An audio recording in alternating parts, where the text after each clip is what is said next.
Now the origin of life. We have seen different theories for the origin of life which are studied until now, which are included the Darwin's theory or the Heperin's or the Oparin's ones. So now we will see that what are the other theories. Maybe we will see that RNA theory, whether the life has been originated from the RNA, or whether this hypothesis is the true RNA world hypothesis. It covers the role of the genetic role of the RNA. RNA are the most simplest materials which are present in the world, just the RNA viruses.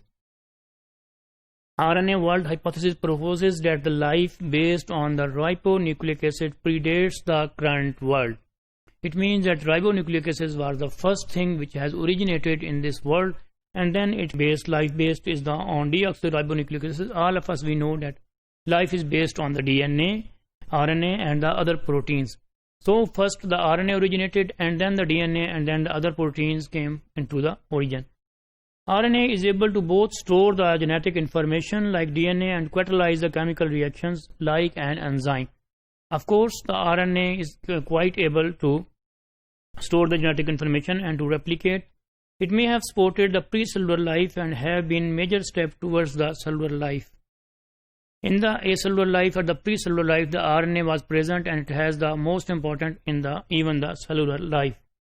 They have the characteristics that are common to several viruses and are often called as the subviral agents. These RNAs we have already seen in the different kind of the viruses. These are also called as subviral agents, and they have the abilities that are common in the most of the viruses. Then there are the evidences whether the RNA world is theory is true or not. Of course, we cannot talk without the evidences. So there are some of the evidences which tell us that the RNA theory can be the origin of the life. There are some RNAs which work as the enzymes. Of course, we have just seen in the details about different kinds of the viruses and their materials and their chemistry, and we have seen that there are some of the RNAs which are quite capable of work as an enzymes. And most of the viruses use the RNA for their heredity. Most of the fundamental parts of the cells that evolve the slowest, and they require the RNA. All these three evidences show us that RNA world theory can be the origin of the life. Then the metabolisms and the proteins. If the RNA are there, and if the life has been originated from the RNAs, then how the metabolisms and the proteins get originated after the RNA? Or the life has been originated from these proteins. The idea suggests that protein worked as enzymes and they produces the metabolism. After the DNA and RNA began to work as containers of the genes. Though this is also one of the theory that whether the RNA and DNA they were just container of the genes are there, and then the metabolism has been started. So the evidences which are with this idea or which are with this theory are the protein as enzyme is essential for today's life. Of course, we cannot consider the life without the presence of the proteins. The protein are the most important constituents of the life.